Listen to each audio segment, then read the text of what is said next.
اللهم صل على محمد. أعوذ بالله من الشيطان الرجيم. بسم الله الرحمن الرحيم. الحمد لله رب العالمين.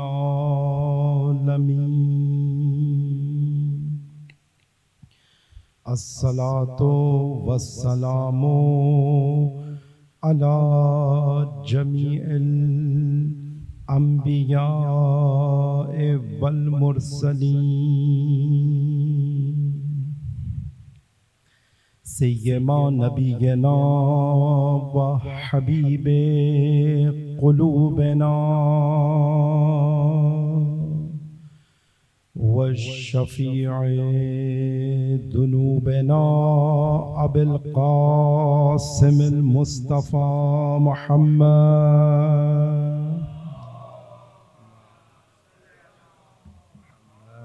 وآل محمد وعلى آله الطيبين الطاهرين المعصومين المنتجبين. واللعنة الدائمة على أعدائهم أجمعين. من جميع عداوتهم إلى قيام يوم الدين. درود محمد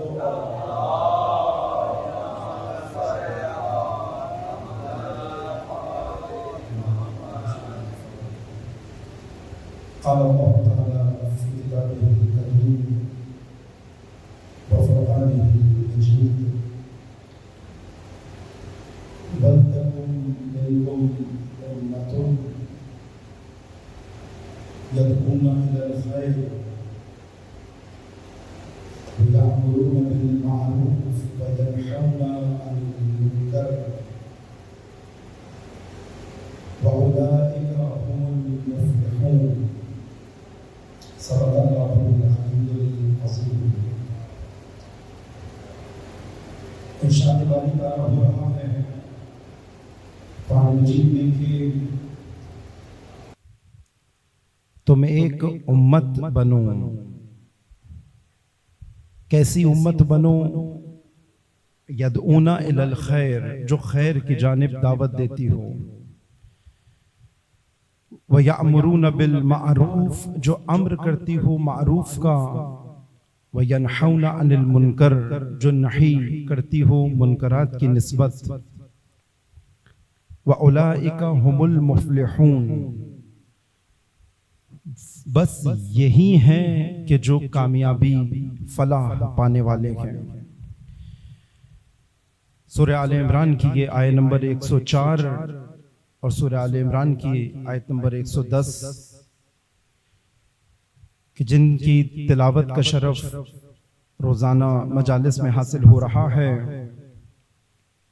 دین مبین اسلام کے ایک انتہائی اہمیت کے حامل فریضے کو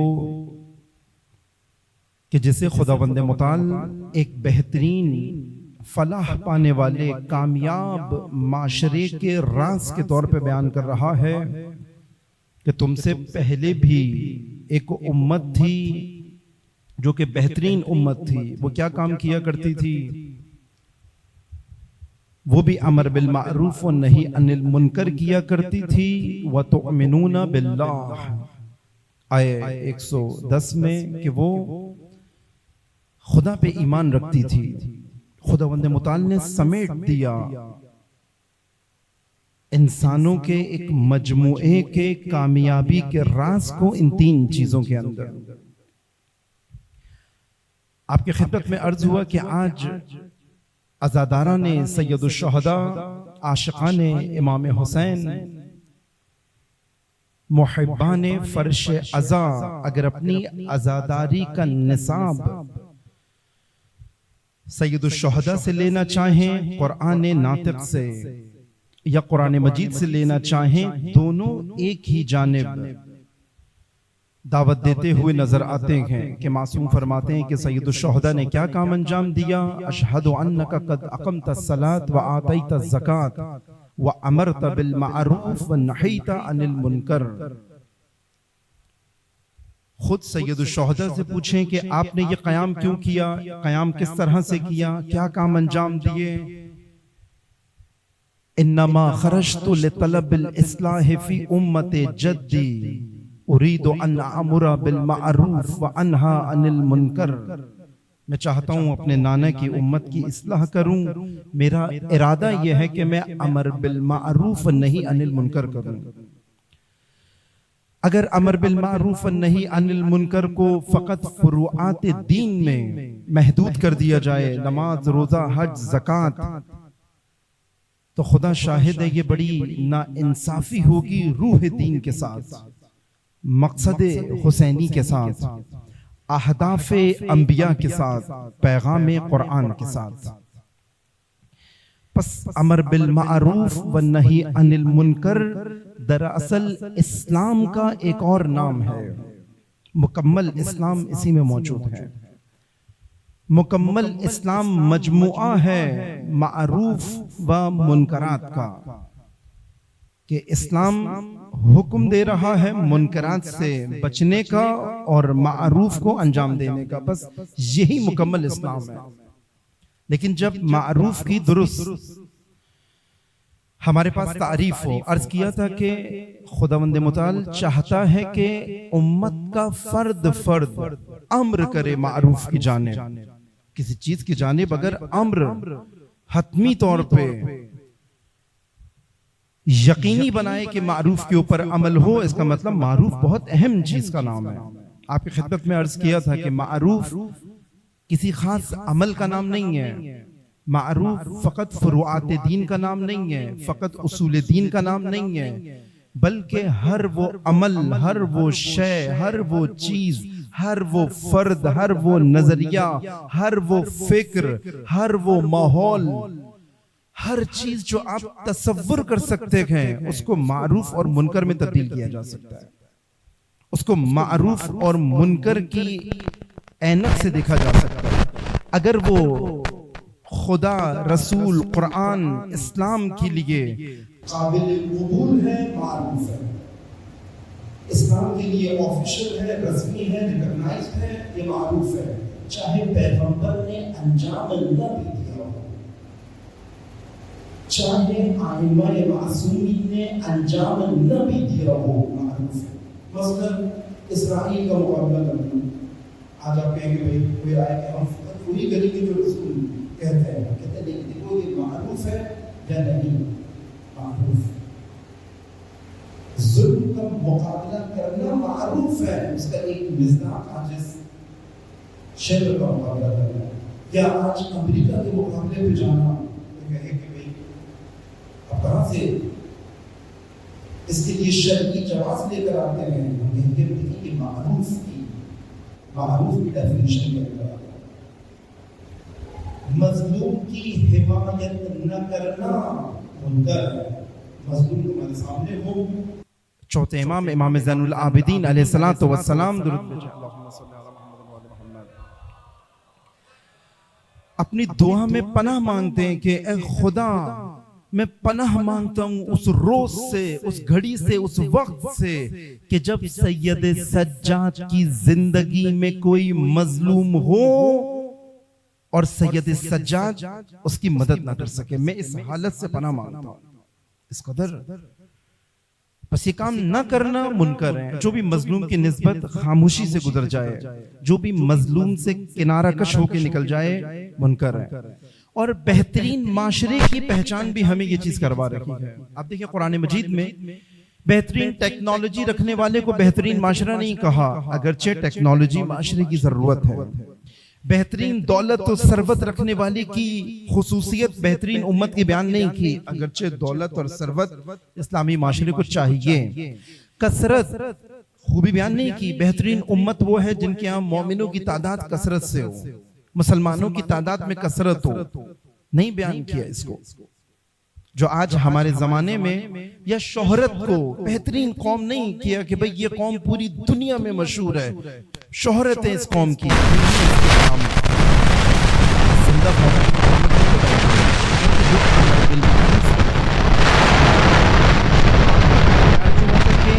کہاں سے شروع کریں, خود سے شروع کریں. سورہ مدثر کے اندر آیا فطہر, اپنے لباس کو مطہر کرو. سب سے پہلے اپنے آپ کو صاف کرو, مطہر کرو.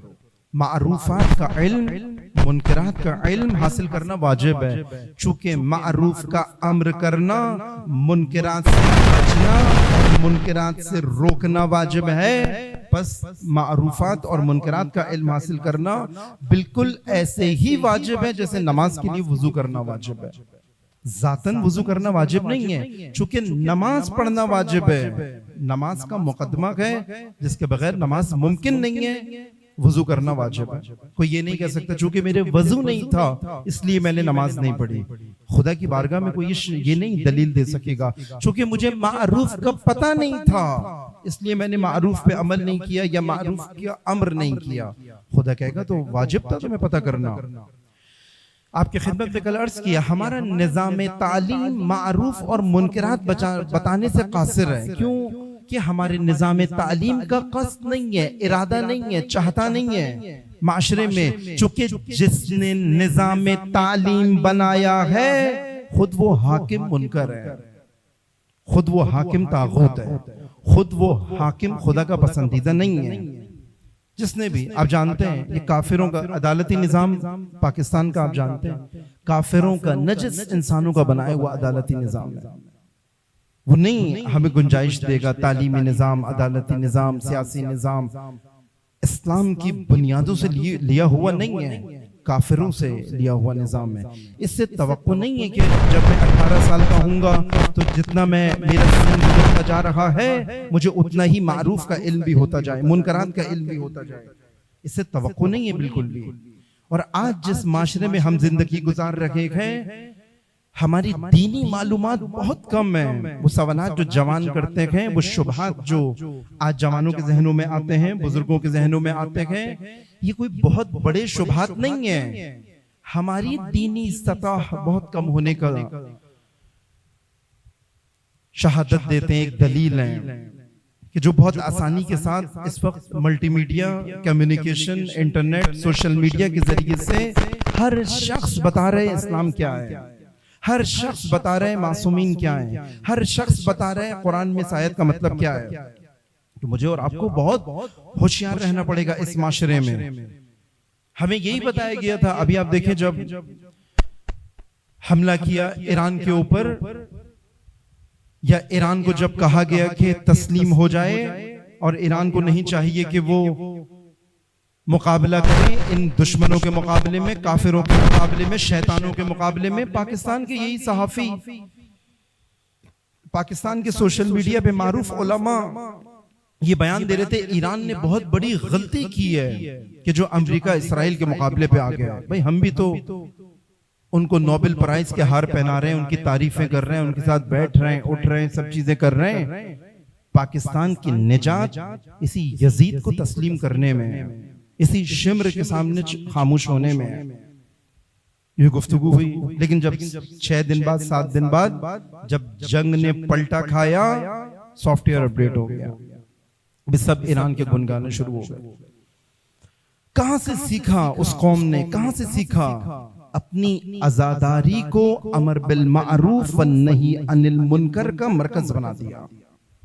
اپنے فرش عزا والنوحہ امر بالمعروف والنہی عن المنکر کی ایک سینٹر, ایک سنگر, ایک مورچہ کہ طول سال بس میں بھی بیٹھا ہو ایک جوان تو اس کو امر بالمعروف ہو رہا ہے, نہیں عن المنکر ہو رہا ہے.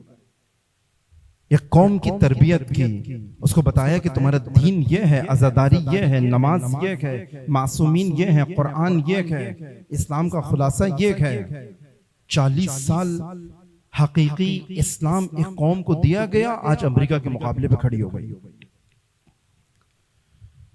آج اگر ہم اپنے جوان کو بچانا چاہتے ہیں آج کے جدید منکرات سے، جدید چیلنجز سے، جدید فتنوں سے، سوشل میڈیا کا فتنہ، ایسے منکرات جو معصومین کے زمانے میں نہیں تھے، 100 سال پہلے نہیں تھے، 50 سال پہلے نہیں تھے، جب تک اس کو یہ سمجھ میں آئے گا کہ یہ منکر تھا تب تک اس کا کام تمام ہو چکے گا۔ آج آپ دیکھیں یہ جو سوشل میڈیا پہ محرم نہ محرم کے جو مسائل ہیں اوج اختیار کر چکے، ماں باپ کے لیے بڑی مشکل بن چکی ہے۔ اس سے پہلے کہ اس کے لیے ایک مناسب رشتہ تلاش کر کے لائیں، یہی بیٹا سامنے کہ میں 2 سال سے اس خاتون سے تعلق میں ہوں، حرام تعلق، ناجائز تعلق، یہ بیٹی آ کے بتاتی ہے کہ باپ میں تو اس 2 سال سے میں تو اس سے شادی کرنا چاہتی ہوں۔ یہ منکر رابطے، یہ منکر سلسلے، آج میدان سخت ہے، اپنے بچوں کے لیے اہتمام کرنا ہوگا۔ پہلے حوزہ علمیہ قم، حوزہ علمیہ نجف سے بہرہ مند ہونے کے لیے یہاں سے اٹھ کے جانا پڑتا تھا، لیکن آج ضروری نہیں ہے کہ آپ کا بچہ عالم دین ہی بنے، طالب علمی بنے۔ پوری دنیا اپنی گمراہی میڈیا کے ذریعے پہنچا رہی ہے، تو ممکن ہے کہ میڈیا کے ذریعے، سوشل میڈیا کے ذریعے سے حرم امام رضا سے، بی بی معصومہ سلام اللہ علیہ کے حرم سے، کربلا کے حرم سے اپنے بچوں کو متصل کریں مراکز علمی و تشیع کے اور ولایت اور امامت کے مراکز کے ساتھ، تاکہ یہ بچپن سے محفوظ بڑا ہو، اور یہ ہم سب کی ضرورت ہے۔ میں آپ کی خدمت میں عرض کیا تھا جب دینی طالب علم بنا جا کے معلوم ہوا یہ دینی علم جو میں حاصل کر رہا ہوں، اس سے پہلے کہ کوئی شخص یہاں پہ عالم دین بنے، مبلغ بنے، امام جماعت بنے، خطیب بنے، یہ سارا علم میری اپنی ضرورت ہے۔ میں جا کے معلوم ہوا، لیکن جب تک یہاں غفلت میں تھے اسی 2 رکعت کی نماز پہ راضی تھے، اسی آدھا کلو دین کے اوپر جوانی گزار دی، اسی 1 پاؤ دین کے ساتھ سارا زمانہ تعلیم کا گزار دیا۔ پھر پتہ چلا یہ تو عشر عشیر بھی دین کا نہیں معلوم، جس کو اقبال کہتے تھے کہ قوم کیا ہے، قوموں کی امامت کیا ہے، کیا جانے بیچارہ 2 رکعت کا امام، 2 رکعت کا دین نہیں بچا سکتا منکرات سے آج کے جوان کو، مکمل دین بچا سکتا ہے۔ یہ 2 چیزیں جو کہ امام خمینی رضوان اللہ تعالیٰ علیہ نے بھی تاکید کی، جس چیز کے اوپر کہ آج اگر اپنی نسل کو بچانا چاہتے ہو، ایک مکمل دین اور ایک صحیح دین، مکمل دین اور ایک صحیح دین بچوں تک پہنچانا ایسے ہی واجب ہے جیسے ان کو نان نفقہ دینا واجب ہے۔ ان کی زندگی کے اندر اس سے پہلے کہ یہ بالغ ہو، جوان ہو، اس کے پاس صحیح دین اس تک پہنچے، معاشرے کے منکرات سے اس کو بچائے گا۔ اپنے لیے بھی اہتمام کرنا ہوگا، کس بھی سن کے اندر موجود ہیں، تعلیم کا راستہ کھلا ہوا ہے۔ امر کرنے کے لیے، معروف کا امر کرنے کے لیے آپ کی خدمت میں عرض کیا کہ انسان کو اس جگہ پہ جا کے بیٹھنا ہوگا، اس جگہ پہ جانا ہوگا جہاں پہ اس کا امر کارآمد ہو۔ جیسے کہا کہ طاقت حاصل کرنی ہوگی، قدرت حاصل کرنی ہوگی، اپنے آپ سے شروع کرنا ہوگا۔ 3 چیزیں قرآن مجید میں سلسلہ وار بتائی گئی ہیں کہ میں اپنی تربیت، معاشرے کو ٹھیک کرنے کا کام کہاں سے شروع کروں۔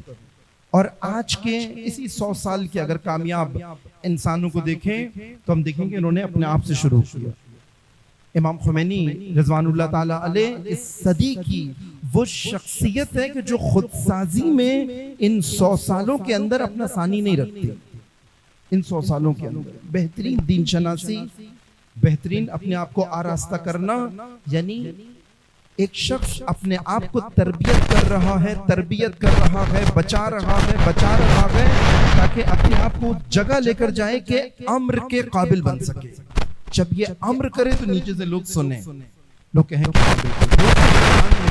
امام خمینی کے آنے جانے کے شیڈول سے اپنی گھڑیاں ٹھیک کر دیتے کہ یہ بے نظم انسان نہیں ہے، وقت پہ جاتا ہے، وقت پہ آتا ہے، یہ اس کا آنے کا وقت ہے، یہ اس کے جانے کا وقت ہے۔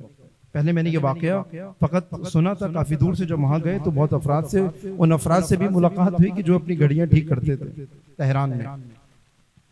عجیب، ایک شخص نے اتمام حجت کیا اسی نفسا نفسی کے عالم میں، اسی ظلم و بربریت کی دنیا میں، اسی جہالت سے بھرے معاشرے میں ایک انسان اہل بیت کے دین کو بچپن سے لے کے 90 سال تک حاصل کرنے کے لیے تگ و دو کرے، اپنے آپ کو مجہز کر سکتا ہے۔ بس امر کرنے کی 4-5 صفات ضروری ہیں۔ کون سنے گا؟ کیوں نہیں سنتے لوگ ہماری بات؟ کیوں ہماری بات پہ کان نہیں دھرتے؟ کہا کہ تمہیں فضائل سے اپنے آپ کو بھرنا پڑے گا۔ لوگ اہل فضائل کی بات سنتے ہیں، خدا نے فطرت کے اندر ڈالا ہے۔ جس کا اخلاق بہت اچھا ہوگا، آپ کا دل چاہتا ہے اس کی بات سنیں آپ۔ جو سچ بولتا ہوگا، صادقانہ زندگی گزارتا ہوگا، آپ کا دل چاہتا ہے آپ اس سے بات کریں۔ بس اگر امر بالمعروف کرنا ہے، یہ وضو ایسے ہوگا۔ امر کا وضو اپنے آپ کو فضائل سے بھرنا ہوگا، ویلیوز سے بھرنا ہوگا، اقدار سے بھرنا ہوگا۔ آج ہم کیوں کہتے ہیں کہ خداوند متعال نے اتنی فضیلتیں دی، اتنی فضیلتیں دی ائمہ کو؟ اس کا کیا مقصد ہے؟ تاکہ میں منقبتیں پڑھوں؟ آیا اس کا مقصد یہ تھا کیا کہ میں منقبتیں پڑھوں، میں فضائل پڑھوں، میں یہاں پہ تعریفیں کروں؟ یہ تو ضروری ہے، واجب ہے۔ نعمتوں کا ذکر کرنا، فضائل پڑھنا واجب ہے، لیکن فضائل کا ایک مقصد تھا تاکہ یہ شخصیات، یہ 14 ستارے جب امر کریں تو سالم الفطرت انسان اس امر کو قبول کر سکے۔ اتنے فضائل علی کو اس لیے دیے گئے۔ جب علی کلام کرے تو کمیل جیسا ہمتن گوش ہو جائے۔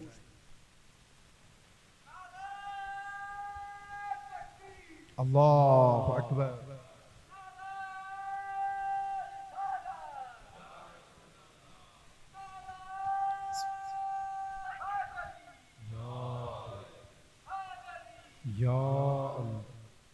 ہر وہ چیز ہماری زندگی کے اندر جب آپ ملاحظہ کریں اپنے گھر کے اندر، دوستوں میں، کہ اگر میں یہ کام کروں گا، اس طرح بات کروں گا، ایسے چلوں گا، ایسے بیٹھوں گا، کہ میری بات کی وقت کم ہو جائے گی، میری شخصیت کا وزن کم ہو جائے گا۔ یہ مجھے امر بالمعروف سے روک رہا ہے، یہ میں خود روک رہا ہوں اپنے آپ کو۔ جب میں کہوں گا کسی سے، میری بات کا اثر نہیں ہوگا۔ کیوں؟ آپ دیکھیں، وہی بات میں کرتا ہوں اس کا اثر نہیں ہوتا، لیکن وہی بات جب شہید حسینی کیا کرتے تھے، ڈاکٹر محمد علی نقوی کیا کرتے تھے، شہید سبط جعفر کیا کرتے تھے، وہی بات جب یہ کیا کرتے تھے تو فوراً لوگوں کے اندر آتا تھا کہ نہیں بھائی، شہید سبط جعفر کہتے ہیں کہ عزاداری کے اندر پیشہ وری نہیں کرو، امام حسین کے خون کی تجارت نہیں کرو، امام حسین کا ذکر بیچو مت۔ شہید سبط جعفر شخصیت بتاتی تھی کہ اسی اصول کے اوپر ہے۔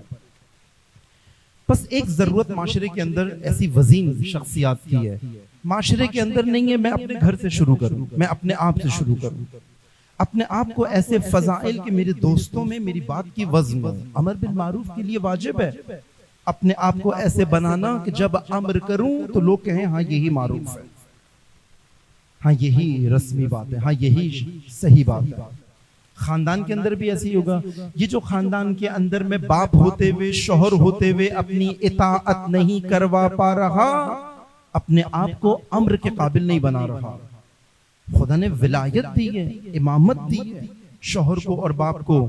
پچھلے سال اس کو پیش کیا تھا یہیں پہ ایک مجلس میں، اسی مسجد میں، کہ ہمارے پاس ولایت اور امامت کا سلسلہ اللہ سے شروع ہوتا ہے انسان کی تربیت کے لیے۔ خداوند متعال نے انسان کو ہمیشہ سے نہیں پیدا کیا، لیکن ہمیشہ کے لیے پیدا کیا ہے۔ جب تک انسان اس دنیا میں موجود ہے، امامت اور ولایت کے سائے میں ہے۔ اس کلیے کو آپ اپنے ذہن میں رکھیں۔ یہ زندگی کی بہت ساری الجھنیں سلجھانے کے لیے کبھی بھی ولایت اور امامت سے خالی نہیں چھوڑے گا خدا۔ اگر میں خود رضاکارانہ طور پہ امامت کی چھتری سے باہر آ جاؤں وہ الگ بات ہے۔ ممکن نہیں ہے کہ امام اور ولی کسی بھی فرد کی زندگی میں ظاہر نہ ہو، حاضر نہ ہو، جس سے میں مل سکوں، یہ ممکن نہیں ہے۔ ہر درجے کا امام پردہ غیبت میں ہو، ممکن نہیں ہے۔ امر بالمعروف کیسے ہوگا؟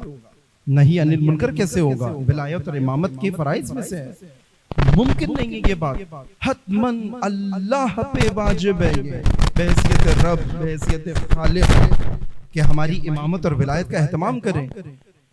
ذاتی طور پہ خود خدا امام ہے، ولی ہے ذاتی طور پہ، رب ہونے کے ناطے، خالق ہونے کے ناطے، لیکن چونکہ انسان کو عالم مادہ میں خلق کیا ہے اور خدا کی ذات مادی نہیں ہے، خدا نے رسولوں کے ذریعے سے امامت کا اور ولایت کا اہتمام کیا. یہ جو انبیاء آئے رسول بھی تھے، نبی بھی تھے، امام بھی تھے. بارہا عرض کی ہے کہ جو دین لیتا ہے نبی ہے، لیا ہوا دین لوگوں تک پہنچاتا ہے رسول ہے، اور یہی دین جب لوگوں پہ نافذ کرتا ہے نظام زندگی کے طور پہ امام ہے.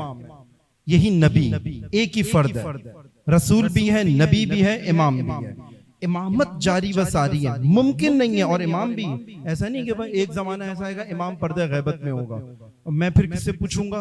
حتماً ایک درجے کا امام تمہارے درمیان موجود ہوگا، ایسا جس سے تم مل سکو، بیٹھ سکو، بات کر سکو، پوچھ سکو، اپنا دین لے سکو. ابھی میں دیکھ رہا تھا ایک جگہ وہ یہی تشیع کے اوپر ایک اعتراض کیا جاتا ہے، بھائی آپ کے امام پردہ غیبت میں ہیں، یہ کون سا امامت کا فلسفہ ہے؟ یہ کون سا امامت اور ولایت ہے کہ بھئی امام کے ہونے کا فائدہ کیا ہوا جب امام پردہ غیبت میں گئے، ابھی میں کیا کروں؟ تو وہ میں ٹیکسلا میں تھا، اسلام آباد کے قریب ٹیکسلا میں تھا، تو میں وہاں دیکھ رہا تھا وہ ذاکر، وہ ان کو شیطان کی مثال دے کے سمجھا رہا تھا کہ شیطان بھی تو پردہ غیبت میں ہے. تو میں سوچ رہا تھا کہ اس نے اپنا دین کہاں سے پڑھا ہے؟ شیطان سے امام کو ثابت کر رہا تھا وہ امام زمانے کی غیبت ہو. شیطان بھی تو پردہ غیبت میں رہ کے یہ کر رہے ہیں. دین سے ثابت کرو، دین سے، دین مکمل پڑھو اپنا. یہ اس کا منہ بند کرنے کے لیے اچھا جواب تھا کہ شیطان پردہ غیبت میں گمراہی کر رہے ہیں تو امام بھی پردہ غیبت میں. لیکن یہ امامت نہیں ہے کہ جو پردہ غیبت میں ہو اور اہتمام نہ کرے کسی امام کا، ولی کا. اللہ بھی پردہ غیبت میں ہے، اللہ بھی پردہ غیبت میں، اللہ ہمیشہ سے پردہ غیبت میں. لیکن کیا ہمیشہ پردہ غیبت میں رہے گا انسان کے لیے اللہ؟ نہیں. یہ وہ بات ہے جو آپ نے پہلے نہیں سنی ہوگی. ہمیشہ پردہ غیبت میں نہیں رہے گا. صرف عالم مادہ میں جب تک میں ہوں اللہ میرے لیے پردہ غیبت میں ہے.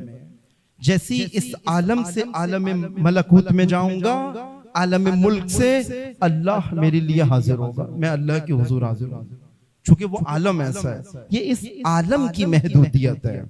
اللہ کا پردہ غیبت میں ہونا. ایک یہ امام پردہ غیبت میں ہے، یعنی اللہ جو ذاتاً امام ہے، ولی ہے. اللہ ولی الذین آمنوا، اللہ ولی ہے ان کا پردہ غیبت میں. لیکن ممکن نہیں اللہ پردہ غیبت میں ہے تو نیچے رسول بھی پردہ غیبت میں ہوگا. رسول ایک درجے کی ولایت رکھتا ہے جو اللہ کی ولایت کے نیچے ہے. اسی طرح آخری نبی کی ولایت اور امامت تمام انبیاء کی ولایت اور امامت سے بڑھ کر ہے. پھر اس کے بعد یہی امامت اور ولایت جاری و ساری ہوتی ہے غیر انبیاء و غیر رسول ائمہ کے اندر. لیکن امامت جاری ہے، اللہ سے جو ولایت شروع ہوئی ہے وہ جاری و ساری ہے. امامت اور ولایت کی چھٹی نہیں ہے. چھٹے امام امام صادق علیہ السلام فرماتے ہیں، محمد وعجل فرجہم، فرماتے ہیں کہ اگر دنیا میں فقط 2 شخص رہ جائیں روئے زمین کے اوپر، یقین جان لو ان دونوں میں سے ایک امام ہے، حتماً ایک امام ہے. خدا کبھی زمین کو خالی نہیں رکھے گا. اور میں ایک اور آگے بات کر رہا ہوں، ممکن نہیں ہے امام ظاہر نہ ہو، یہ بھی ممکن نہیں ہے. ہاں ایک درجے کا امام غائب ہو سکتا ہے، جیسے اللہ اپنے درجے میں غیبت میں ممکن ہے، لیکن رسول ظاہر ہوگا. پھر ائمہ معصومین آئے، امام معصوم غیبت میں گئے، فوراً ظاہر امام کا نام لیا. حسین ابن روح، سعید، عثمان، کیسے نام لیے سب کے کہ بھئی یہ 4 نواب اربعہ یہ تمہارے امام ہیں، ولی ہیں، نائب امام ہیں. ظاہر ہے ایک درجے کی امامت حتماً ظاہر ہوگی. ممکن نہیں ہے سارے درجے کی امامت غیبت میں چلی جائے. پس امام معصوم پردہ غیبت میں ہے. آج امامت پردہ غیبت میں نہیں ہے، امامت پردہ غیبت میں نہیں ہے. یہی سلسلہ جو امامت فقیہ، ولایت فقیہ کا ہے، یہ ظاہر ہے، ہمارے ساتھ ہے، سامنے ہے. امام حسین مکہ کے اندر ہیں، لیکن کوفہ والے نہ کہیں کہ بھئی کوفہ میں امام حسین کی غیبت تھی اس لیے ہم نے ساتھ نہیں دیا. فوراً امام حسین کہیں گے میں نے اپنا نائب بھیجا تھا. مسلم بن عقیل یہ نائب امام آیا تھا اور تم نے غیر معصوم کہہ کے ٹکرا دیا کہ یہ تو غیر معصوم ہے، ہم غیر معصوم کی بات نہیں مانتے. کوفہ میں غیر معصوم نائب امام کی بات نہ ماننا مکہ میں امام حسین کو نہ ماننے کے برابر ہے، چونکہ انہی کا بھیجا ہوا ہے. جیسے رسول کی بات نہ ماننا اللہ کو رد کرنے کے برابر ہے، کیونکہ انہی کا بھیجا ہوا ہے. اس نظام امامت کو سمجھنا پڑے گا امر بالمعروف والنہی عن المنکر میں اپنے وظیفے کو طے کرنے کے لیے. بس یہ امامت فقیہ تک آتی ہے، پھر فقیہ کے نیچے امام جماعت ہے، امام جمعہ ہے، امام کعبہ ہے. اگر سب کو اپنی منزلت پتا ہو، ٹھیک ہے بھائی، مسجد تک امامت آ گئی. کہاں سے شروع ہوئی تھی؟ ولایت اللہ سے شروع ہوئی تھی، مسجد تک آ گئی، یہ امام جماعت ہے. کہیں گے بھائی یہ اتنے سارے لوگ جو بیٹھے ہوئے جو نماز پڑھنے آئے ہوئے ہیں، یہ سب اپنے اپنے گھر کے امام ہیں. جتنے آئے ہوئے یہ اپنے اپنے گھر کے امام ہیں، جو کہ امام جماعت نے ان کو پورا سوسائٹی کے اندر زندگی گزارنے کا family management, society management, financial management, social management سب امام جماعت نے ان کو سکھانی ہے. سارا ایجوکیشن سسٹم، ہر چیز امام جماعت کی ذمہ داری ہے. اس امام جماعت کو امام فقی ولی فقی کی امامت میں امام جماعت ہونا ہے، اور نیچے ان آئمہ خانوادوں کی امامت اور ولایت ہے. اللہ سے لے کے باپ تک نظام ولایت ہے، اللہ سے لے کے شوہر تک نظام امامت ہے. اسی لیے کہا گیا کہ کیوں نہیں گزارتے خاتون کے لیے، کا نحوست ہے یہ زندگی شوہر کے بغیر، تم امام کے بغیر زندگی گزار رہی ہو. ہم جب فیملی مینجمنٹ وہاں پہ پڑھتے ہیں قوم مقدسہ میں، شادی سے پہلے پاکستان کے اندر بغیر اس کے نکاح ہو جاتا ہے، بغیر تیاری کے. شوہر بننے کا کوئی کورس نہیں کرنا، باپ بننے کا کوئی کورس نہیں کرنا. وہاں پہ ایک ورک شاپ ہوتی ہے کہ بھئی آپ کی شادی ہونے والی ہے، 3 مہینے کی آپ کی ورک شاپ ہے، 4 مہینے کی ورک شاپ ہے. اس کے بعد آپ کو لائسنس ملے گا، licence to become a husband, licence to become a wife. یہ بیوی بننے کا لائسنس آپ کے بعد، اب آپ شادی کر سکتے ہیں، آپ شادی کرنے کے قابل ہیں. یہ زندگی کی مہارتیں، لائف سکلز سکھائی جاتی ہیں، یعنی اس میں امامت سکھائی جاتی ہے، ولایت سکھائی جاتی ہے. تم امامت کے درجے پہ فائز ہو رہے ہو نکاح کے ذریعے سے. جیسے مولا علی کے لیے غدیر ظاہری امامت کا اعلان ہے، تمہاری لیے یہ نکاح اس خاتون کے اوپر آج تمہیں امامت ملی. خاتون کو بھی پتا ہو یہ جو رشتے ڈھونڈ رہے ہیں، امام ڈھونڈ رہی ہوں اپنا، ولی ڈھونڈ رہی ہوں اپنا، جس کی ولایت اور امامت کی ذمہ داری ہے اللہ تک لے کر جائے. صرف یہ نہ دیکھے کہ مجھے شاپنگ کرا سکتا ہے یا نہیں، یہ نہ دیکھے کہ مجھے دنیا کی مال و دولت دے سکتا ہے یا نہیں، اللہ دے سکتا ہے یا نہیں، آخرت دے سکتا ہے یا نہیں.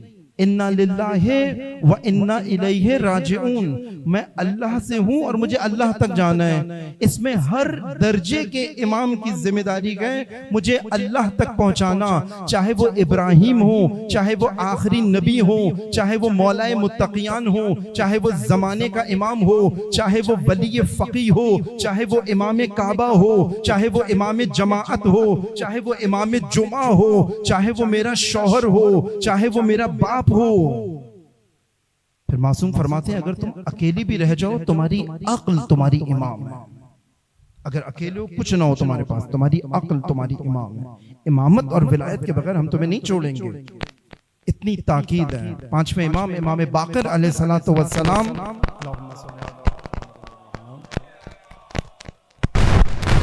فرماتے ہیں کہ جس قدر تاکید امامت اور ولایت کی گئی ہے، حتیٰ نماز، روزہ، حج، زکوٰۃ کی بھی نہیں کی گئی. جتنی تاکید ولایت اور امامت کی گئی ہے، کہیں تم رضاکارانہ طور پہ باہر مت آ جانا. ایسا نہ ہو تم شوہر کے بدلے، امام کے بدلے ڈکٹیٹر بن جاؤ گھر میں، بادشاہ بن جاؤ گھر میں. ایسا نہ ہو تم خود اپنے گھر میں ہی امامت نہ سکھاؤ بچوں کو. تمہیں گھر کے اندر ایک ایسا ماحول بنانا ہے، ایک چھوٹا سا نظام امامت، تاکہ یہ امام جماعت سے متصل ہو سکے کہ امام ایسا ہوتا ہے جیسے میرا باپ ہے. پھر وہ بڑے درجے کے امام پر آئے. ہر درجے کی امامت اس کی ذمہ داری ہے اپنے درجے کے معمومین کو اپنے سے اوپر والے امام کے لیے تیار کرے. باپ کی ذمہ داری ہے ولی فقی کے لیے بہترین تیار کرے. ولی فقی کی ذمہ داری ہے ہر مسلمان کو زمانے کے امام کے لیے تیار کرے. زمانے کے امام کی ذمہ داری ہے رسول اللہ کی بہترین امت بنائے اور رسول اللہ بہترین بندہ بنا کے خدا کے حوالے کر دے. یہ نظام امامت اتنا خوبصورت ہے. اور پھر جب اسی نظام امامت پہ عمل کیا تمہارا نصیب شہادت ہے. شہادت کے بعد بھی امامت سے جان نہیں چھوٹے گی. اب کون امام ہے؟ شہید ہو گئے. وَلَا تَحْسَبَنَّ الَّذِينَ قُتِلُوا فِي سَبِيلِ اللَّهِ أَمْوَاتٌ. اب جو یہ امامت اور ولایت کی کڑی سے پیوستہ ہو کر تم مقام شہادت پہ فائز ہوئے ہو، اب تم آ جاؤ امام حقیقی کی طرف جو ذاتاً امام ہے. اب تم اللہ کی امامت کے قابل بن گئے. اب نبی کی ضرورت نہیں ہے، میں خود رزق دوں گا، میں خود ہدایت کروں گا. اب نبی بھی ہٹ جائے، معصومین بھی ہٹ جائیں، فقہا بھی ہٹ جائے، باپ بھی ہٹ جائے، امام کعبہ بھی ہٹ جائے، امام جماعت بھی ہٹ جائے، شوہر بھی ہٹ جائے، اب تم آ جاؤ میرے قابل بن گئے ہو. امامت اللہ کے قابل بنانا. ہم انہیں رزق دیتے ہیں، یہ زندہ ہیں، گمان بھی نہیں کرنا کہ یہ مردہ ہیں. انہوں نے اپنے آپ کو امامت اللہ کے قابل بنایا. شہید نے اور یہ رزق پاتے ہیں، وہاں پر بھی ترقی کر رہے ہیں. امامت ترقی کرواتی ہے، امامت اوپر لے کر جاتی ہے، پھر ان کی جنت میں شفاعت ہوتی ہے، جنت پہ مراتب طے ہو رہے ہیں. یہ جو روایت میں نے پڑھی تھی مولا ابو الفضل العباس کے لیے کہ شہداء قیامت کے دن چوتھے امام فرماتے ہیں کہ مولا عباس کے فضائل دیکھ کر حسرت کریں گے مقام عباس کو. حشر کے دن دیکھ کر شہداء کربلا شامل ہیں جو کہ چھٹے چوتھے امام فرما رہے ہیں یہ بات. وہ دیکھ کے رش کریں گے کہ کیا مقام ہے مولا عباس کا. کیوں؟ یہی فضائل، یہی شخصیت، حافظ قرآن، حافظ کل قرآن. مولا عباس جو شخصیت آئی ہے، مولا عباس کے جو سیرت آئی ہے، جب مدینے میں چلتے تھے نا لوگ اپنے کام چھوڑ کر مولا عباس کی زیارت کیا کرتے تھے. جب حضرت علی اکبر کے ساتھ مولا عباس نقاب لگا کے جاتے تھے مدینے کی گلیوں میں، کیا سیرت تھی، کیا انداز تھا، کیا مجاہدت تھی. لوگ پوچھتے بھی تھے، نظریں جھکا کے چلتے تھے. لوگ پوچھتے تھے کہ مولا عباس سے کہ جب آپ حضرت علی اکبر کے ساتھ چلتے ہیں تو آپ کی نظریں کیوں جھکی رہتی ہیں؟ تو مولا عباس فرماتے ہیں کہ یہ اکبر نبی کی شبیہ ہیں. ہائے رے ادب نبوت، یہ بناتا ہے عباس، یہ سیرت بناتی ہے، فضائل. کہا کہ یہ شبیہ ہیں، کیا کیسے ممکن ہے میں نظر اٹھاؤں؟ پیچھے چلا کرتے تھے. سجدوں کے نشان ماتھے پر، خضوع اور شب زندہ داری سے عباس کا چہرہ خضوع خشوع سے شب ہے. آپ دیکھتے ہیں 12 سال کی عمر ہے. وہ جو صفین کی معروف جنگ ہے حضرت عباس کی، مالک اشتر کے ذریعے سے اجازت دی ہے الگ سے حضرت عباس نے کہ میری سن چھوٹا ہے، مجھے اجازت نہیں ملے گی. مالک اشتر کو راضی کیا ہے کہ میں جانا چاہتا ہوں. فضائل سمیت 12 سال کی عمر ہے اور جنگ صفین کے اندر جاتے ہیں. وہاں پہ اشقیاء فوجیں حیران ہو گئیں، یہ کیا فضائل ہیں، یہ کیا سیرت ہے. وہاں پہ یہ باتیں ہونا شروع ہو گئی تھیں کہ یہ شاید علی ہیں. لیکن ایک شقی نے کہا کہ نہیں، سن کم معلوم ہوتا ہے، جثہ چھوٹا ہے، علی نہیں. لیکن انداز وہی، ذوالفقار پکڑنے کا انداز وہی ہے علی کی طرح. جب لپکے ہیں نا صفین میں، شروع میں تن بتن جنگ ہوئی ہے، وہ تن بتن جنگ کے اندر فنار کیا ہے کتنوں کو. اس کے بعد کہا کہ اگر پہچاننا ہے نا کہ یہ علی ہے یا علی نہیں ہے، سب مل کے اس پر ٹوٹ پڑو، سب ٹوٹ پڑو اس کے اوپر. اگر علی ہوں گے قدم پیچھے نہیں ہٹیں گے. صفین کے اندر سارا مجمع عباس کے ارد گرد پہلے جمع ہوا، گھیرا مولا عباس کو، اور سب نے مل کے حملہ تہجمی کیا. اس کے بعد راوی لکھتا ہے ایسے چکی کی طرح تلوار چل رہی تھی عباس کی کہ گردنیں اڑ اڑ کے گر رہی تھیں. یہ عجیب منظر تھا. اور اس کے بعد پھر لوگوں میں شور اٹھنا شروع ہو گیا کہ علی خود میدان کے اندر آ گئے لڑنے کے لیے. جب یہ شور ہوا ہے تو مولا علی خیمے سے باہر آتے گئے اور یہ صدا بلند کرتے گئے کہ یہ میں نہیں، میرا بیٹا عباس ہے.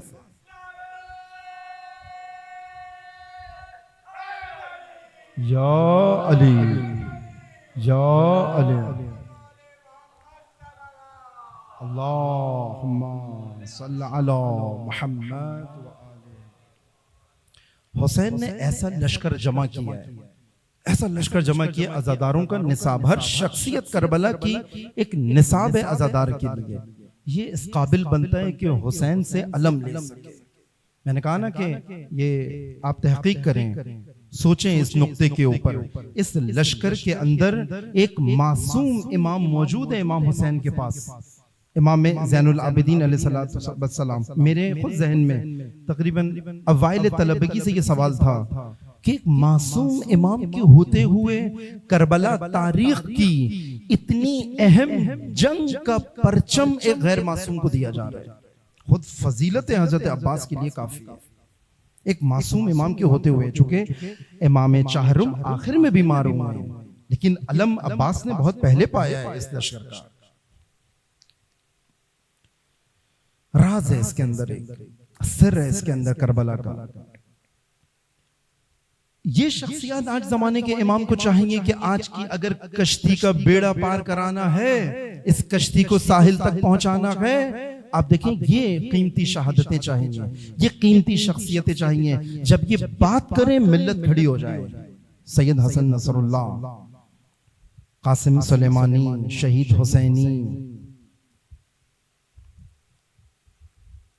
یہ شخصیات، یہ اعلیٰ ترین عزاداری کے نصاب سے آمادہ اور تیار شدہ شخصیات، فرش عزا کی تربیت یافتہ ناصر زمانے کے امام کو چاہیے.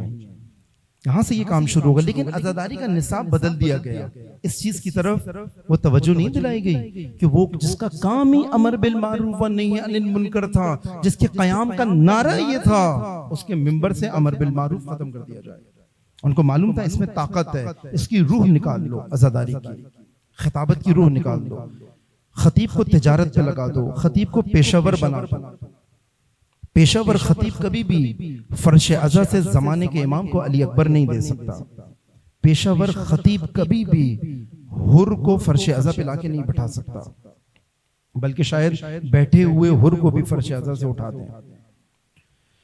اس لیے ضروری ہے عزاداران سید الشہداء، ابھی بھی وقت ہے ہمارے پاس کہ ہم انتخاب کے اندر میرے بچے کس کے انڈر میں، میرے بچے کسی ایسی شخصیت کے حتماً ولایت میں امامت کے اندر ہوں، اپنے آپ کو قابل بناؤں. اگر میں قابل نہیں ہوں تو کسی ایسی شخصیت کے زیر نگرانی اپنے بچوں کو رکھوں جو صحیح دین جوانی میں میرے جوان کو دے دے اور جوڑے مراکز علمی کے ساتھ، مراکز تشیع کے ساتھ. آج آسان ہے، پہلے مشکل تھا. الحمدللہ اسی کراچی سے حوزہ علمیہ قم میں ڈسٹنس لرننگ، فاصلاتی تعلیمی نظام میں پڑھنے والوں کی تعداد ہزاروں سے زیادہ ہے، لیکن یہ 1% بھی نہیں ہے کل تشیع کا. 1000 افراد ہیں جن کو میں جانتا ہوں، خود اس کراچی سے پڑھتے ہیں، حوزہ علمیہ قم میں طالب علم ہیں، ایم فل کی ڈگری لے رہے ہیں، پڑھ رہے ہیں، مسلسل پڑھتے ہیں. آج آسان ہے یہ سارے کام کرنا. متصل کر رہے ہیں اپنے خاندانوں کو ان مراکز پاکیزہ سے، ان مراکز عروج سے. آج اس قوم نے میدان کے اندر ثابت کر کے دکھایا ہے اپنے تعلیمی نظام کو، اپنی تربیت کو ثابت کر کے دکھایا ہے ان شیطانوں کے مقابلے میں. پس کہا کہ انذر عشیرتک، انذر عشیرتک الاقربین. پہلے اپنے آپ کو امر کرو، امر کے قابل بناؤ، پھر اپنے خاندان کو، اس کے بعد معاشرے کو. نبی اکرم حضرت محمد مصطفیٰ صلی اللہ علیہ وآلہ وسلم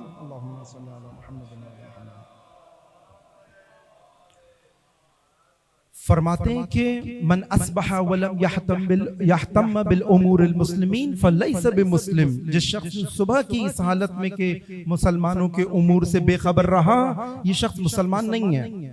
معاشرے کی ذمہ داری، مسلمانوں کے امور کا اہتمام نہیں کیا اس نے، یہ شخص مسلمان نہیں ہے. اس اہتمام کو کرنے کے لیے مسلمانوں کے امور مجھے معلوم ہونے چاہیے. حالات حاضرہ کا جاننا واجب ہے. حالات حاضرہ ایسا نہیں ہے کہ بھئی مجھے تو خبروں کا شوق ہے، انہیں خبروں کا شوق نہیں ہے. ہمارے چچا خبریں سنتے ہیں، انہیں تو بالکل بھی شوق نہیں. شوق کی بات نہیں ہے کہ یہ تو نماز پڑھتے ہیں، ان کو نماز پڑھنے کا شوق نہیں ہے. حالات حاضرہ جاننا واجب ہے، امور مسلمین کا اہتمام کرنا واجب ہے. اور بہت کم آیات روایات ایسی آئی ہیں جس میں ائمہ اطہار نے یا نبی اکرم نے اسلام سے خارج کیا. اگر کوئی شخص ایسا نہیں کرتا، اس کے اندر آیا، ایک روایت میں آیا فلیس منی، وہ ہم میں سے نہیں ہے. اور بعض جگہ پہ آیا جو اہتمام نہیں کرتا امور مسلمین کا وہ مسلمان نہیں ہے. اس کا مطلب یہ بہت بہت اہمیت کی بات ہونی چاہیے، نہ کہ یہ ایسی بات ہے کہ میرے ذوق کی بات ہے. ہر شخص فرش عزا بچھائے، اہتمام کریں. صحیح دین پہنچانے کا بہترین طریقہ یہ ہے کہ میں ابھی تک اگر فرش عزا پہ آ رہا تھا اور مجھے یہ مشکل ہے، یہ درد ہے کہ یہ صحیح پیغام نہیں پہنچا رکھے، عزاداری کا مقصد حاصل نہیں ہو رہا، ہر شخص فقط سننے پہ اکتفا نہ کرے، ایک فرش عزا خود بھی بچھائے. 20 لوگ، 25 لوگ، 50 لوگ، کسی پیشہ ور کو نہیں بلائے، کسی دردمند عالم کو بلائے، کسی دردمند خطیب کو بلائیں. اگرچہ کم ہے لیکن ملیں گے. اگر آپ مخلص ہوں گے خدا آپ تک منسلک کرے گا. بلائیں. سب سے سستا کام دین کے اندر عزاداری اور شادی ہے. ایک شادی کرنا اسلام میں سب سے آسان کام ہے. چلتے پھرتے ائمہ کیا کرتے تھے. نماز ظہر میں ایک جوان آ رہا ہے، مجھے شادی کرنی ہے، نماز عصر میں اس کی شادی ہو چکی ہے. نبی اکرم نے کہا ہاں بھائی کون کرے گا؟ یہاں سے مرد کھڑا ہوا، بھائی میری بیٹی یہاں سے، بھائی شادی ہو گئی ظہر کی نماز میں. سب سے آسان کام تھا. کلچر نے، معاشرے نے، لوگوں نے، خواہشات نے آج ایک ایک بیٹی کی شادی ایسے ہو رہی ہے جس میں 4 بیٹیوں کی شادیاں ہو سکتی ہیں. خود مشکل بنایا. آج عزاداری کے اندر پیشہ وری نے، نوحہ خان بھی پیشہ ور، خطیب بھی پیشہ ور، ہر فرد پیشہ ور بن گیا. سب سے مخلص طبقہ آپ ہیں عزاداری کا. آپ سننے والے جو بیٹھے ہیں میرے سامنے، خدا شاہد ہے، آپ سب سے مخلص طبقہ ہیں عزاداری کا. اگر عزاداری کے دیکھا جائے تو صرف سننے والا بچہ ہے جو پیسے نہیں لیتا، یا بانی عزا ہے، یہ بانی مجلس ہے، صرف وہ کسی سے پیسے نہیں لیتا مجلس کرانے کے. کوئی لفافہ نہیں ملتا اس کو، کوئی فیس نہیں ملتی اس کو. بانی اپنے خلوص سے مجلس کراتا ہے. یہ واقعاً کہہ سکتا ہے کہ میں عشق حسین میں مجلس کراتا ہوں، لیکن کیا یہ خطیب کہہ سکتا ہے میں محبت حسین میں مجلس پڑھتا ہوں؟ یہ کہہ سکتا ہے؟ کہے گا بھائی محبت حسین میں اگر تم مجلس پڑھ رہے تھے تو اتنے لفافوں کا تم نے کیوں درخواست کی تھی؟ اتنی مجلسیں کیوں ریجیکٹ کی ہیں؟ اس کو کیوں منع کیا؟ محبت حسین میں اگر پاکستان میں کوئی عزاداری کر رہا ہے وہ سننے والے ہیں یا بانی ہیں. یہ 2 افراد ہیں جن کو ہم جانتے ہیں کہ جو عزاداری کی کوئی قیمت نہیں لیتے ہیں. یہ مخلص طبقہ. یہ واقعاً کہہ کہ میں محبت حسین میں فرش عزا پہ آ کے بیٹھا ہوں، میں ذکر حسین کی وجہ سے آیا ہوں. اس کی مثال ہمیں قائم کرنی پڑے گی، شروع کرنا پڑے گا خود سے یہ سلسلہ. مثال قائم کرنے جرتیں بڑھیں اس کی، تاکہ یہ موضوعات ختم نہ ہو، جاری و ساری رکھیں. بس حضرت عباس کی شخصیت ایسے ہے جو کربلا کے اندر آئی اور مثال بنی. اور خداوند متعال نے پھر میں نے آپ سے کہا کہ علم زمانے کے امام کا عباس کے ہاتھ میں آیا. لیکن ان تمام فضائل کو حاصل کرنے کے لیے، ان تمام کمالات کو حاصل کرنے کے لیے عباس نے بچپن سے بہترین دین سمجھا. بہترین دین شناسی کی لوگ مدینے میں دین حضرت عباس سے پوچھتے تھے، دینی مسائل احکام حضرت عباس سے پوچھتے تھے. اپنے آپ کو پاکیزہ رکھا، منکرات سے بچایا، اور معروف سے لبریز زندگی ہے حضرت عباس کی. خداوند متعال نے حضرت عباس کو تاریخ کی سب سے بہترین مجاہدت اور تحریک اور نہضت کے لیے علمدار بننے کے لیے چنا. میں نے آپ سے کہا نا کہ سب نے، ہر معصوم نے اپنا وارث بھیجا ہے کربلا میں، جو کہ عالم اسلام میں علی کا ایک الگ مرتبہ ہے. وہ جو مرتبہ امیر المؤمنین کا ہے کسی کا نہیں ہے، کسی کا نہیں ہے وہ مرتبہ. نبی اکرم کے بعد امیر المؤمنین کا مرتبہ حتیٰ معصوم آئمہ میں بھی آئمہ معصومین نے ٹوکا ہے کہ نہیں، یہ بات صرف ہمارے جد مولا علی کے لیے. مطلب جب امیر، اللہ اکبر، یا رسول اللہ، یا علی، یا علی، یا علی، سلامت رہے. ایک مرتبہ ہے مولا علی کا کہ جو آئمہ معصومین کہہ رہے ہیں کہ ہمیں امیر المومنین کہہ کے نہیں پکارا کرو، یہ نام ہمارے جد کے ساتھ خاص ہے، فقط علی کے لیے امیر المومنین. مرتبہ ہے مولا علی کا.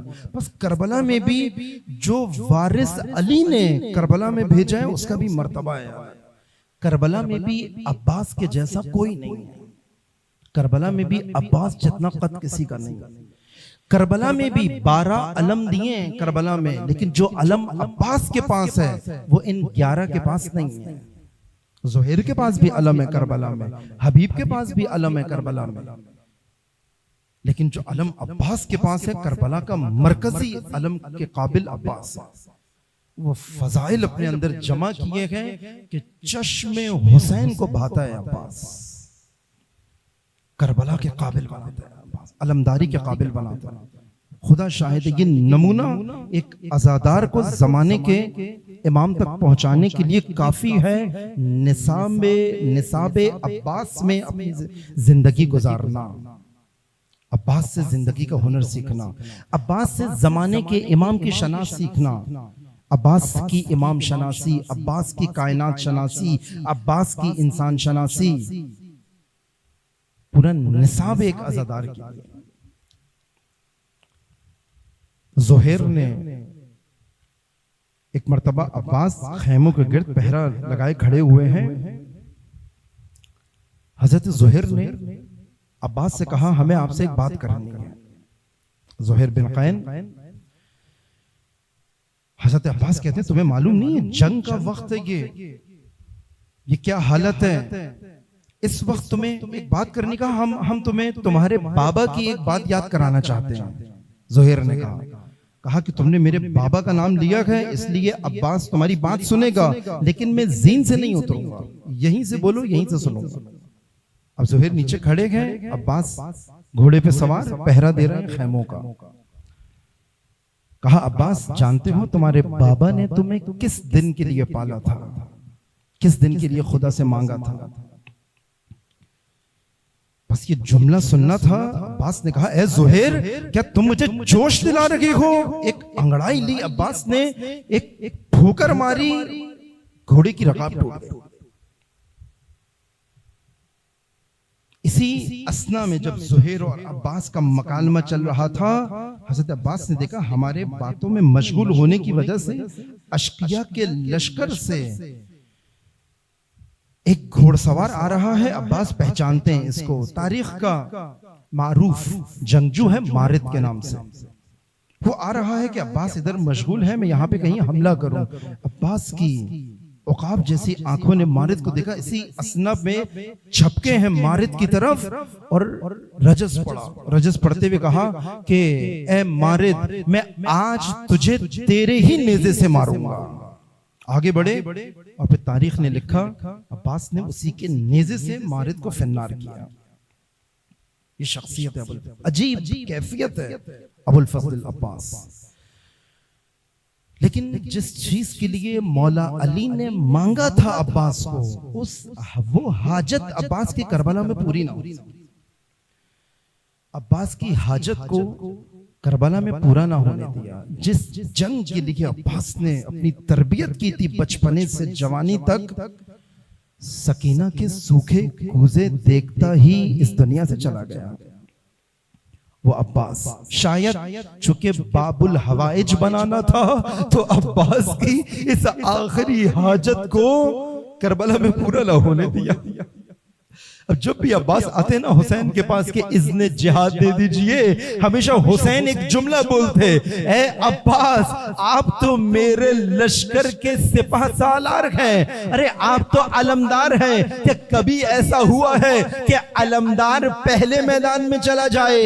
ابھی تو میرا لشکر باقی ہے اے عباس، ابھی تمہارے جانے کی جگہ نہیں ہے۔ اب عباس ظہر عاشور سے عصر عاشور تک اجازت جنگ مانگتا رہا، لیکن عباس کو اذن جہاد نہ ملا۔ اب جب عصر عاشور، جب یہ تنے تنہا، جب یہ حسین سب کے لاشیں لا کر گنج شہیدہ کے حوالے کر چکا، اب عباس ہاتھ جوڑتے ہوئے حسین کی بارگاہ میں آتے گئے، ارے اے مولا، اے آقا، یا سیدی، ارے اب تو وہ لشکر ہی نہ رہا کہ جس کا میں علمدار تھا۔ ارے ابا اس عالم عصر میں اب حسین عباس کو کیسے روکے؟ ایک عجیب مرحلہ ہے۔ عصر عاشور، خیمہ حسینی سے ایک صدا بلند ہوتی ہے، العطاش العطاش، ہائے پیاس ہائے پیاس، ارے حسین نے کہا اے عباس ارے یہ بچے پیاسے ہیں، یہ سکینہ خشک مشکیزہ کبھی ایک خیمے سے دوسرے خیمے میں لے کر جاتی ہے، ارے بچوں کو دلاسا دے رہی ہے، اگر بچوں کو پانی کی سبیل ہو جائے۔ اب عباس نے جب بچوں کے سوکھے ہونٹ دیکھے، اب خیمے میں جاتے ہیں، ارے اے میری بچی، اے سکینہ یہ مشق ہمیں دیجئے، یہ مشق ہمارے حوالے کریں۔ اب عباس نے بچوں کا جائزہ لیا، ایک ایک بچے کو دیکھتے ہیں، ابھی تک سکینہ ایسے ہی بہلا رہی تھی، اے بچوں میں پانی لے کر آتی ہوں، ارے سوکھا مشکیزہ سکینہ سے جب لیا نا تو سکینہ نے کہا ارے اے بچوں ابھی تک میں تمہیں ایسے ہی دلاسا دے رہی تھی، اب میرا چچا عباس ارے فرات کے کنارے جا رہا ہے، ارے اذن مل گیا، پانی آ جائے گا، ارے اب یقین کر لو پانی آ جائے گا۔ اب جب عباس نے یہ مشکیزہ لیا، اب بڑھتے ہیں فرات کی جانب، عجیب منظر ہے، جب عباس جا رہے تھے آدھا کی صفوں کو چیرتے ہوئے تاریخ نے لکھا ہے ایک زخم عباس میں نہ آ سکا۔ اب فرات کے کنارے پہنچے، فرات کے کنارے پہنچے، اپنے حیوان سے کہا پی لے، پانی پی لے۔ اس سے پہلے حیوان کو پانی پلایا، اس کے بعد سوکھا مشکیزہ لے کے خود نہر میں اترے۔ مشکیزے کو بھرنے میں تھوڑا سا وقت لگا، مشکیزہ بڑا سوکھا تھا۔ جب مشکیزہ بھر لیا، عباس نے پانی چلو میں لیا۔ بعض راویوں نے لکھا کہ پانی پینا ہی چاہتے تھے کہ ایک بات منظر میں آئی، ایک بات ذہن میں آئی، ارے میں کہوں گا اے راوی ارے تجھے کیا معلوم پینا چاہتے تھے نہیں پینا چاہتے تھے، ارے عباس، لیکن وہ منظر یاد آیا جب علی کی شہادت کا دن تھا۔ علی نے جب عباس کو وصیت کی تھی تو اس وصیت میں یہ کہا تھا ارے اے میرے بچے اس وقت تک پانی نہ پینا کہ جب تیرا مولا پیاسا ہو۔ ارے عباس نے چلو میں عکس دیکھا اپنا، گویا بابا کی وصیت پوری کرنے کے لیے یہ پانی چلو میں لیا ہو۔ جیسے ہی اپنا عکس پانی میں لیا تو خدا کی قسم کھائی، اللہ کی قسم عباس تب تک پانی نہ پیے گا کہ جب تک عباس کا مولا پیاسا ہے۔ پانی کو دریا کے حوالے کیا، لیکن تاریخ رقم ہو گئی، وفاداری کی داستان بن گئی۔ اب جب گھوڑے پہ سوار ہوئے، مشکیزے کو ہاتھوں میں لیا، پہلے جب جا رہے تھے نا عباس، جب جا رہے تھے نا تو دونوں ہاتھ سلامت تھے عباس کے، مشکیزہ خالی تھا، ساری نظریں آدھا کی طرف تھی۔ اب مشکیزہ سکینہ کے حوالے کرنا ہے، اب مشکیزے میں پانی بھرا ہوا ہے۔ اب عباس جب آگے بڑھ لگے گئے، اس شقی نے کہا یہ پانی خیموں تک نہ جائے، اگر عباس نے حسین تک پانی پہنچا دیا قیامت تک یہ جنگ نہ جیت پاؤ گے، جو بھی ممکن ہے کرو، عباس سے یہ مشکیزہ لینا ہے۔ ایک شقی نے ایسا وار کیا، عباس کا داہنا ہاتھ کٹ گیا، علم کو بائیں ہاتھ میں لیا، مشکیزے کو گھوڑے کی گردن میں لٹکا کر اور گھوڑے پہ اپنی باہیں اور مشکیزے کو اپنے جسم سے چھپا کر خیمہ حسینی کی جانب جاتے ہیں۔ اب جب بایاں ہاتھ قلم ہوا ہے نا عباس کا، اب مشکیزے کے تسموں کو دانتوں سے پکڑ کر عباس نے علم کو روایتوں میں آیا یا گھٹنے سے پکڑا یا کٹے ہوئے ہاتھ میں دبا لیا۔ ارے عجیب مظلومیت عباس ہے، ایک طرف حسین کی امانت ہے علم کربلا، ایک طرف سکینہ کی امانت ہے بچوں کا پانی، دونوں امانتیں لیے ہوئے عباس خیمے کی جانب رخ کر کے ایک دعا بلند کرتے ہیں، الہی عباس کو خیموں تک پہنچا دے، ارے حسین کے بچے پیاسے گئے۔ ایک شقی نے اسی اسنا میں ایک ایسا وار کیا، ارے مشکیزے پہ آ کر تیر لگنا تھا، پانی بہنا شروع ہوا۔ عباس کی کیفیت عجب ہو گئی۔ اب ایک شخص نے موقع دیکھ کر عباس کے پیچھے سر پہ گرز کا وار کیا، ایسا وار کیا کہ عباس کی صدا بلند ہوئی جب زین سے زمین پہ آ رہے تھے، الیہ الیہ یا مولا، ارے اے آقا مدد کو آئیے. اب جب آواز عباس کربلا میں عصر عاشور گونجی، ارے حسین نے کہا عباس تیری اس صدا نے میری کمر توڑ دی. ارے مظلوم حسین، پیاسا حسین، بھوکا حسین لپکا ہے عباس کی جانب. اب جب پہنچا ہے بالی نے عباس پر، عباس کا سر اپنے آغوش میں لے کر کہتے گئے، ارے اے عباس، اے عباس، ارے تو فکر نہ کر، ابھی خیموں میں لے چلوں گا، ابھی بہنیں مرہم کر دیں گی. اے عباس تو فکر نہ کر، بس یہ سننا تھا، خیموں کا نام آنا تھا. عباس نے کہا اے مولا خیموں میں نہ لے جانا، ارے سکینہ سے وعدہ کر کے آیا تھا. ارے عباس شرمندہ ہے، کربلا کا واحد لاشا. اب حسین نے سارے لاشیں گنج شہیدہ کے سپرد کیے، لیکن عباس کا لاشا کربلا کی زمین پر عصر عاشور بے گور و کفن رہ گیا. الا لعنت اللہ علی القوم الظالمین فسیعلم الذین ظلموا ای منقلب ینقلبون.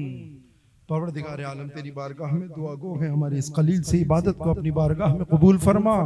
پروردگار عالم بانیان ملک شرکائے مجلس کی جملہ حاجات کو اس ذکر کے طفیل قبول فرما.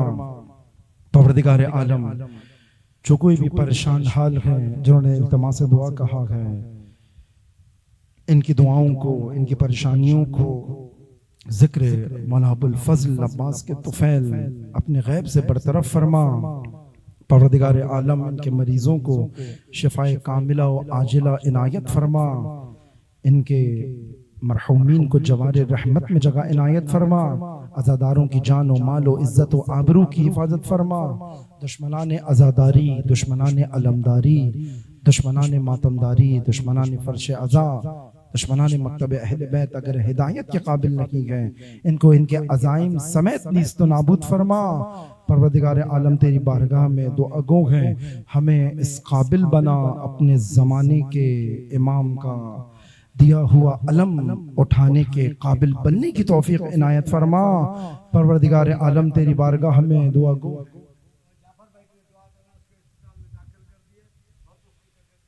تمام خادمین مسجد کے لیے، خاصور جعفر بھائی کے لیے کہ جو کہ ہمیشہ سے اس فرش عزا کی خدمت میں ہوتے ہیں، مسجد کی خدمت میں ہوتے ہیں، اسپتال میں علیل ہیں. خداوند متعال ذکر کے طفیل شفائے کاملہ اور عاجل عنایت فرما. پروردگار عالم تیری بارگاہ میں دعا گو ہیں، دشمنان اسلام، دشمنان مقامات مقدسہ کو اپنے عزائم سمیت نیست و نابود فرما. مظلومین جہان جہاں کہیں بھی ظلم و بربریت کا شکار ہیں، ان کو ظالموں کے مقابلہ کرنے میں ہمت و طاقت و توانائی عنایت فرما. ان ظالموں کو نیست و نابود فرما. امریکہ و اسرائیل کا خاتمہ فرما. پروردگار عالم تیری بارگاہ میں دعا گو ہیں، ہمیں امر بالمعروف و نہی عن المنکر کے قابل بننے کی توفیق عنایت فرما.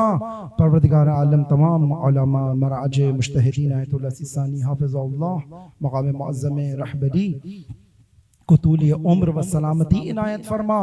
پروردگار عالم ان کو دشمنوں کے شر سے محفوظ فرما. پروردگار عالم انقلاب اسلامی کو انقلاب امام زمانہ کے ساتھ متصل فرما. زمانے کے امام کے ظہور میں تعجیل فرما. ہمیں ان کے بہترین آوان و انصار میں سے ہونے کی توفیق عنایت فرما. ماتم عباس.